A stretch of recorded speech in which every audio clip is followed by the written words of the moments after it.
আপনি কি এসএসসি ইন্টারভিউর জন্য প্রস্তুতি নিচ্ছেন? তাহলে এই ভিডিওতে থাকছে কোন কোন ভুলগুলো আপনাকে এড়িয়ে চলতে হবে। দেখুন তো আপনি যেভাবে ইন্টারভিউ প্রস্তুতি নিয়েছেন তার সঙ্গে এটা মিলছে কিনা। যদি মিলে যায় তাহলে সেই ভুলগুলো আপনাকে এড়িয়ে চলতে হবে এবং অবশ্যই আপনাকে বেশ ভালো করে ইন্টারভিউ এর জন্য ডেমো তৈরি করতে হবে, কারণ ইন্টারভিউতে ডেমোই শেষ কথা বলবে। চলুন তাহলে শুরু করি। প্রথমে আমাকে যেটা করতে হবে সেটা হচ্ছে লেকচার মোডে চলে না যাওয়া। অর্থাৎ লেকচার মোড যদি হয়ে যায় তাহলে বুঝতে হবে আপনি একজন স্কুল টিচার হিসেবে না, আপনি নিজেকে কলেজের প্রফেসর হিসেবে ভেবে পড়াচ্ছেন। তাহলে আমাকে কি করতে হবে? আমাকে চেষ্টা করতে হবে স্কুল টিচার হিসেবে পড়ানো, কারণ আমি পড়াবো কাদের? একজন নবম দশম শ্রেণীর ছাত্র ছাত্রীদের। তাই সেভাবে আমাকে নিজেকে তুলে ধরার চেষ্টা করতে হবে। কোনোভাবেই সেখানে লেকচার মোড নিয়ে যাওয়া যাবে না। তাহলে ভুল কি হয়? যখন লেকচার মোড আমরা পড়াই তখন সেখানে কঠিন ভাষা আসে, একটা দীর্ঘ এক্সপ্লেনেশন চলে আসে, একটা ইন্টারাকশন চলে আসে। কিন্তু দেখা যাচ্ছে যখন আমরা এই লেকচার মোড থেকে দূরে সরবো তখন সেখানে নবম দশম শ্রেণীর ছাত্রছাত্রীদের পড়াচ্ছি, তাই সেখানে আমাকে সহজ ভাষা বলার চেষ্টা করতে হবে, ছোট ছোট বাক্য বলার চেষ্টা করতে হবে এবং মাঝে মাঝে আমাকে প্রশ্ন করতে হবে। এটা তোমরা আগে শুনেছো কিনা, বা এটা বলতে তুমি কি বোঝো, এই ধরনের। কারণ আমি শেষের দিকে বলবো যে আমরা যেখানে পড়াচ্ছি, যে ইন্টারভিউ দিচ্ছি, সেটা একটা কৃত্রিম শ্রেণীকক্ষ। তারপরের বিষয় হচ্ছে এটা একটা সবথেকে বড় জায়গা, যেটা হচ্ছে বেশিরভাগ ছাত্রছাত্রী একটা সঠিক টপিক তারা নির্বাচন করতে পারেন না। এই টপিক নির্বাচন বিষয়টা খুব ইউনিক হওয়া দরকার, কারণ টপিক নির্বাচনের উপরই নির্ভর করছে আপনার ইন্টারভিউ প্রশ্ন কেমন হবে। আপনার টপিক থেকে নির্ভর করছে আপনি কিভাবে পড়াবেন, কোন দৃষ্টিভঙ্গিতে পড়াবেন এবং কতক্ষণ পড়াবেন। তাই এই জায়গাটা আমি আপনাদের জন্য বারবার বলবো, একটা ভালো ইউনিক টপিক নির্বাচন করুন। ভুল হয় কোথায়? ভুলগুলো হয় সাধারণত বড় টপিক নেওয়া। যখন কোনো ছাত্র বা ছাত্রী তারা খুব বড় টপিক নিয়ে নেয়, সেটা কিন্তু কোনোভাবেই পড়ানো সম্ভব নয়। যেমন ধরুন মুঘল সাম্রাজ্য বা ইন্ডিয়ান ন্যাশনাল মুভমেন্ট। কারণ মুঘল সাম্রাজ্য একটা বড় টপিক। তাহলে সেই টপিকের মধ্যে আমাকে কোনো একটা ছোট অংশ পড়াতে হবে। বা ইন্ডিয়ান ন্যাশনাল মুভমেন্ট, এটার একটা বড় অংশ। তাই সেখানে থাকা অনেকগুলো মুভমেন্টের মধ্যে বা কোনো একটা বিষয়কে আমি পড়াতে পারি। তাহলে সমস্যা কি হবে? যদি আমি বড় টপিক নিই তাহলে সেটা শেষ করতে পারবো না, স্ট্রাকচারটা ভেঙে যাবে। এবং তাহলে কি করতে হবে? ছোট আমাকে ফোকাসড টপিক নিতে হবে। যেমন ধরুন পার্মানেন্ট সেটেলমেন্ট বা ফ্রেঞ্চ রেভলিউশন। যদিও ফ্রেঞ্চ রেভলিউশনটাও কিন্তু একটা বড় জায়গা, তার মধ্যে আমাকে নিতে হবে তার কারণগুলো কি ছিল। এরপর আমাদের হচ্ছে শুধুমাত্র তথ্য জানলেই যে আপনার টিচিং কমপ্লিট হয়ে যায় তা কিন্তু হয় না। সাধারণত আমরা দেখি যে টিচিং স্কিল সেটা কিন্তু কোনোভাবেই বোঝায় না। সেখানে মনে হবে যদি আপনি শুধুমাত্র তথ্য বলেন তাহলে সেটা একটা মুখস্থ হয়ে যাবে, যেন কোনো একটা রোবট পড়াচ্ছে। কারণ আমরা সবাই মানুষ। তাই যখন কোনো একজন শিক্ষক পড়ান ক্লাসের মধ্যে, সেই ক্লাসের মধ্যে বাতাবরণটা কিন্তু একটা ফ্রেন্ডলি হয়ে যায়। সেই দিকে আমাকে নজর রাখার চেষ্টা করতে হবে। তাহলে ভুল কি? শুধুমাত্র আপনি যদি ডেট বলেন বা কোনো নাম বলেন বা ইভেন্ট বলেন, এটা কিন্তু হবে না। কি করতে হবে? কেন হয়েছে? কিভাবে হয়েছে? এই বিষয়গুলোকে আপনাকে এক্সপ্লেইন করতে হবে।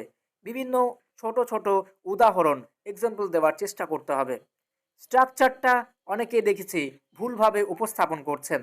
অর্থাৎ আমি যখন পড়াচ্ছি, কারণ ওই ৫ মিনিট বা ৭ মিনিট বা ১০ মিনিটের উপর নির্ভর করছে আমার একটা চাকরি, আমার পরবর্তী জীবন, পরবর্তী ভবিষ্যৎ। এবং তাই আমাকে চেষ্টা করতে হবে, আমাকে এই ৫ মিনিটের মধ্যে এমন কিছু উপস্থাপন করতে হবে, এমন কিছু সঠিক তথ্য তাদেরকে দিতে হবে, যাতে বোর্ডে থাকা সমস্ত শিক্ষক বা যে সকল ইন্টারভিউ যারা নিচ্ছেন তাদেরকে আমাকে ইমপ্রেস করার চেষ্টা করতে হবে। তাহলে কি হচ্ছে? এলোমেলো হয়ে যায়। যদি স্ট্রাকচার ঠিক না থাকে এলোমেলো হয়ে যাবে। বোর্ড বুঝতে পারবে না আপনি কোথায় যাচ্ছেন। অর্থাৎ দেখেছি অনেকজন বা অনেকেই এইভাবেই পড়ান। অর্থাৎ ভেঙে ভেঙে পড়ানোর চেষ্টা কিন্তু করতে হবে। আরেকটা বিষয়, স্ট্রাকচার ঠিক রাখার জন্য যেটা আমাকে করতে হবে সেটা হলো ইন্ট্রোডাকশন দিতে হবে। মেন যে পয়েন্টসটা, অর্থাৎ আমি যে টপিকটা নির্বাচন করেছি তার মেন পয়েন্টস কী কী আছে সেগুলোকে তুলে ধরতে হবে। ছোট ছোট এক্সাম্পল বা উদাহরণ দিতে হবে এবং শেষ পর্যন্ত আমাকে এর একটা উপসংহার বা কনক্লুশন দিয়ে শেষ করতে হবে। না হলে একটা ইনকমপ্লিট থেকে যাবে। অনেকে দেখেছি বোর্ড ওয়ার্ক করছেন বা করছেন না বা অনেক বেশি করছেন। এই জায়গাটার জন্য বলা হচ্ছে, যদি আপনি বোর্ড ওয়ার্ক একদম না করেন তাহলে প্রথমতই ভুল, বিশাল একটা বড় ভুল, অর্থাৎ টিচিং ইনকমপ্লিট হয়ে গেল। যদি খুব বেশি বোর্ড ওয়ার্ক করেন সেটাও একটা ভুল উপস্থাপনা। তাই আমাকে চেষ্টা করতে হবে খুব বেশি বোর্ড ওয়ার্ক না, আবার খুব কমও না, অর্থাৎ মধ্যম পন্থা অবলম্বন করতে হবে। অর্থাৎ আমাকে দেখতে হবে, যদি আমি কিছুই লিখছি না বা খুব বেশি লিখছি, এই দুটোই আমাকে কিন্তু জায়গা ঠিক রাখতে হবে। তাহলে কি করতে হবে? আমি যেহেতু টপিক আগেই নির্বাচন করেছি, তাই সেই টপিকের ওপর যে সমস্ত কিওয়ার্ডস হতে পারে বা সেই সম্পর্কে বেশ কিছু আমি যেগুলো বোর্ডে লিখব, সেগুলো আমি আগে থেকেই বাড়িতে প্র্যাকটিস করব। কেন বলছি আমি একটু পরেই বলবো। সেই কিওয়ার্ডসগুলোকে আমি বারবার প্র্যাকটিস করার চেষ্টা করব, খাতাতে হোক বা যদি আপনারা হোয়াইট বোর্ড ক্রয় করেছেন সেই বোর্ডের উপরে। এবং অবশ্যই চেষ্টা করবেন পরিষ্কার হ্যান্ড রাইটিং রাখার। এই জন্য বলছিলাম লিখতে হবে। যদি আপনি কিওয়ার্ডসের মধ্যে কোনো ইংরেজি বা বাংলা টার্ম রাখেন, অনেকে দেখেছি ভুল লিখেন। সেটা স্বাভাবিক হতেই পারে, কারণ একটা মানসিক চাপ থাকে। আমরা যখন নবম দশম শ্রেণী বা একাদশ দ্বাদশ শ্রেণীতে পড়তাম বা যখন আমরা স্কুলে পড়তাম, কলেজে পড়তাম, তখন দেখেছি অনেক শিক্ষক বা শিক্ষার্থী তারা কি করতেন, কোনো একটা শব্দ ভুল লিখতেন। আসলে তারা কি অযোগ্য? না, সেই বিষয়টা না। বিষয় হচ্ছে তারা একটা ক্লাস বা কোনো একটা শ্রেণীকক্ষ সামলাতে গিয়ে সেটা একটা হতেই পারে। সেইরকম আপনি যখন তাদের সামনে পড়াবেন, উপস্থাপন করবেন, তো সেই আপনার মধ্যেও কিন্তু ছোট, ছোট ভুল হয়ে যেতেই পারে। তাই আপনাকে সেই ভুলগুলো থেকেও আপনাকে এড়িয়ে যেতে হবে। এর জন্য আপনাকে সেই কিওয়ার্ডসগুলো, অর্থাৎ যেগুলো বোর্ডে আপনি লিখবেন, নির্দিষ্ট সেই বোর্ডের লেখা শব্দগুলোকে আপনাকে বারবার প্র্যাকটিস করতে হবে। যদি ইংরেজি ওয়ার্ড হয় তাহলে সেটাকে আপনাকে বারবার প্র্যাকটিস করতে হবে। বাই চান্স যদি একটা স্পেলিং মিস্টেক হয়ে যায়, তাহলে সেখানে আপনার কনফিডেন্সের অভাব দেখা দেবে। বোর্ড নেগেটিভভাবে সেই বিষয়টাকে নেবে। কারণ তারা তো আর দেখবে না। আপনাকে তো সব ঠিকঠাকভাবে রেখেই আপনাকে তো নির্বাচন করা হবে, তাই না? ভুল কি হয়? স্পেলিং ভুল করা যাবে না, কনসেপ্ট ভুল করা যাবে না। তাহলে আমাকে কি করতে হবে?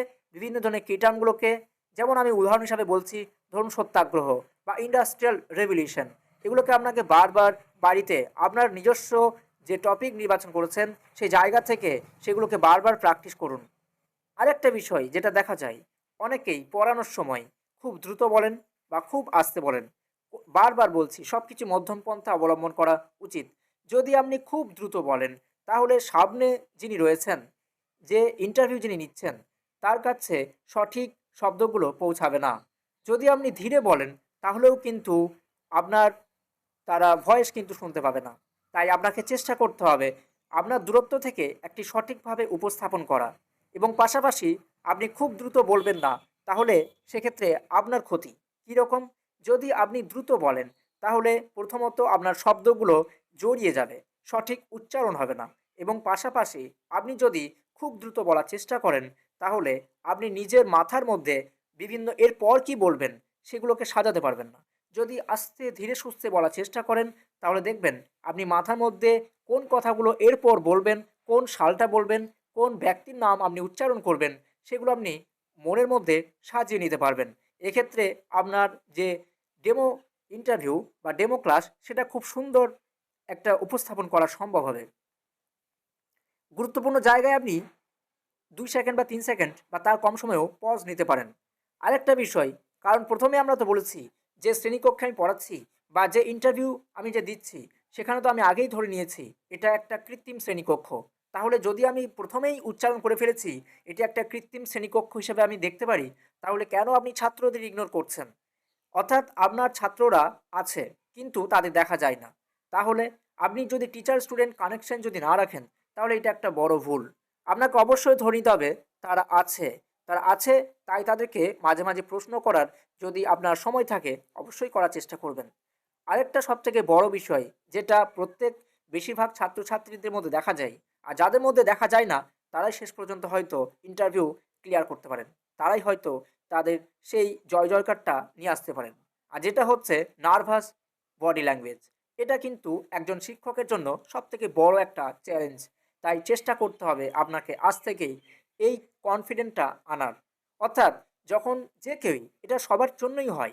নার্ভাস বডি ল্যাঙ্গুয়েজ এটা সবার জন্যই হয়। শুধু আপনার জন্য না নয়। এটা আমার জন্য হতে পারে, আরও কারোর জন্য হতে পারে। তাই চেষ্টা করতে হবে এই জায়গাটাকে কাটিয়ে ওঠার। আমি একজন ভালো ছাত্র, আমি জানি। আপনি একজন ভালো ছাত্রী, আমি জানি। কিন্তু তারা তো জানেন না। আপনাকে প্রমাণ করতে হবে ওই ৫ মিনিটের মধ্যে আপনি ভালো, এবং সেটা আপনাকে পিছিয়ে দিতে পারে এই নার্ভাস বডি ল্যাঙ্গুয়েজ। অর্থাৎ আমরা জানি একজন শিক্ষক বা শিক্ষিকা তিনি যখন ক্লাসে পড়ান, যদি তিনি নিচের দিকে তাকিয়ে থাকেন, যদি স্টুডেন্টদের দিকে চোখের দিকে না তাকান, যদি তার হাত কাঁপে, পা কাঁপে, যদি তিনি নড়াচড়া না করেন, যদি একটা জায়গায় দাঁড়িয়ে থাকেন ঠিক মূর্তির মতো, তাহলে দেখতে কিন্তু খারাপ লাগে। সেই শ্রেণীকক্ষের মধ্যে একটা ভালো শিক্ষা পাওয়ার আশা করা সম্ভব নয়। তাই আপনাকে চেষ্টা করতে হবে এমনভাবে বডি ল্যাঙ্গুয়েজ রাখা, এক জায়গায় দাঁড়িয়ে না থাকা, হাত না কাঁপা, নিচে তাকানো, এইগুলো কিন্তু একদম করা যাবে না। আপনি যতটা পারবেন রিল্যাক্স থাকার চেষ্টা করুন, কারণ আপনি সব জানেন। আই কন্ট্যাক্ট রাখবেন, একটা ন্যাচারাল হ্যান্ড মুভমেন্ট রাখবেন এবং স্লাইড মুভমেন্ট রাখার চেষ্টা কিন্তু করবেন। আরেকটা বিষয়, টাইম ম্যানেজমেন্ট যতটা পারবেন করার চেষ্টা কিন্তু করবেন। কারণ টাইম ম্যানেজমেন্ট যদি না করেন, তাহলে আপনার যে ডেমো এত সুন্দর, আপনি এতদিন ধরে ৩ মাস ২ মাস ধরে আপনি পড়াশোনা করলেন, অর্থাৎ সেই ৫টা মিনিটের জন্য, সেই ৬টা মিনিটের জন্য, এখন যদি আপনি টাইম ম্যানেজমেন্ট করতে না পারেন, তাহলে আপনার ডেমোটা তো ইনকমপ্লিট। এটা তো একটা সবথেকে খারাপ জিনিস। এবং কনক্লুশন পর্যন্ত পৌঁছানোর আগেই যদি আপনার সময় যদি শেষ হয়ে যায়, তাহলে এটাও কিন্তু খারাপ জিনিস। কারণ আমরা জানি যার শেষ ভালো তার সব ভালো। তাই শেষটাকে আপনাকে অবশ্যই কিন্তু ভালো করার চেষ্টা করতে হবে। তাহলে কি করতে হবে? আপনাকে এটা আমি একটা বড় পরামর্শ দেব। সেটা হলো, যেহেতু এখনো সময় রয়েছে, আপনাকে কি করতে হবে? আপনাকে ওই নির্দিষ্ট ডেমোটাকেই দুটো ভাগে করতে হবে। আপনি চেষ্টা করুন ওই ডেমোটা আপনি ৪ থেকে ৫ মিনিটের মধ্যে পড়ানোর চেষ্টা করুন বাড়িতে। আরেকটা ডেমো, ওই ডেমোটাই ১০ মিনিটের মধ্যে পড়ানোর চেষ্টা করুন। অর্থাৎ যদি দেখা যায় ইন্টারভিউ বোর্ডে গিয়ে আপনাকে ৪ মিনিট সময় দিয়েছে, তাহলে আপনি ৪ মিনিটের মধ্যেই পড়াতে পারবেন। অর্থাৎ আবার যদি দেয় ১০ মিনিট, তাহলে আপনি ১০ মিনিটের মধ্যেই পারবেন।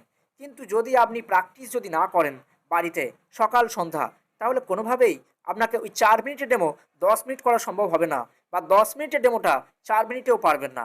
কারণ ওই ৪ মিনিটে আপনি কোন কথাগুলো বলবেন, কোন শব্দগুলো লিখবেন বোর্ডে, এটা একটা বিষয় হয়ে যায়। আবার আপনি যদি ডেমো ছোট করেন, তাহলে সেই ৪ মিনিটের জায়গাটা আপনি ১০ মিনিট করতে পারবেন না। তাহলে আপনাকে এমনভাবে এখন থেকে তৈরি হতে হবে। এই এখনও কিছুদিন সময় রয়েছে, এই সময়টাকে কাজে লাগিয়ে আপনি বারবার চেষ্টা করুন প্র্যাকটিস করার। এবং আরেকটা বিষয়, উদাহরণ না দেওয়া। কারণ আপনি যখন পড়াবেন, উদাহরণ সৃষ্টি করুন। কারণ নবম দশম শ্রেণীর ছাত্রছাত্রীরা তারা উদাহরণ পছন্দ করে, তারা বাস্তব পছন্দ করে। শুধু তারা নয়, যে কোনো ক্লাসের ছাত্রছাত্রীরাই বাস্তবের সঙ্গে তারা রিলেট করতে পারে। কারণ আমরা বাস্তবে বেঁচে রয়েছি, আমরা বর্তমানে রয়েছি। আর ইতিহাস তো অতীতের কথা। তাই অতীতের সঙ্গে বর্তমানের যদি আপনি লিঙ্ক না করতে পারেন, তাহলে আপনি একজন ব্যর্থ শিক্ষক বা ব্যর্থ শিক্ষিকা। তাই আপনাকে চেষ্টা করতে হবে উদাহরণ বারবার সৃষ্টি করা। কারণ ইয়েস্কার তো বলেই গিয়েছেন না, আনএন্ডিং একটা dialogue between past and present. তাই আপনাকে তো চেষ্টা করতেই হবে। আরেকটা বিষয়, সেটা হচ্ছে যে এক্সাম্পল বারবার দিতে হবে।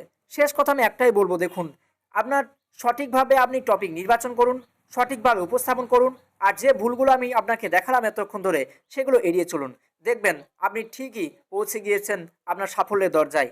কারণ একটা কথা সবসময় মনে রাখবেন, মানুষ কিন্তু সে জন্ম থেকেই পারফেক্ট হয় না। পারফেক্ট তখনই হয় যখন সে বারবার প্র্যাকটিস করে। তাই আপনি প্র্যাকটিস করতে থাকুন। কোনো কিছু মনের মধ্যে কিন্তু না রেখে বারবার প্র্যাকটিস করুন। সকালে হোক বা বিকালে হোক, বা একবার সন্ধ্যায় হোক, রাত্রি হোক, বারবার আপনার ডেমোটা প্র্যাকটিস করুন। এবং অবশ্যই সেই ডেমো থেকে ভালো করে জিনিসগুলো বা জায়গাগুলো পড়ুন। বিভিন্ন বই দেখুন, বিভিন্নভাবে আর্টিকেল পড়ুন, পিডিএফ পড়ুন। অবশ্যই আপনি আপনার সাফল্যের দরজায় পৌঁছে যাবেন। আপনার জন্য অনেক অনেক শুভেচ্ছা রইল। ভালো করে ইন্টারভিউ দেবেন। দেখা হবে পরের ভিডিওতে। ধন্যবাদ।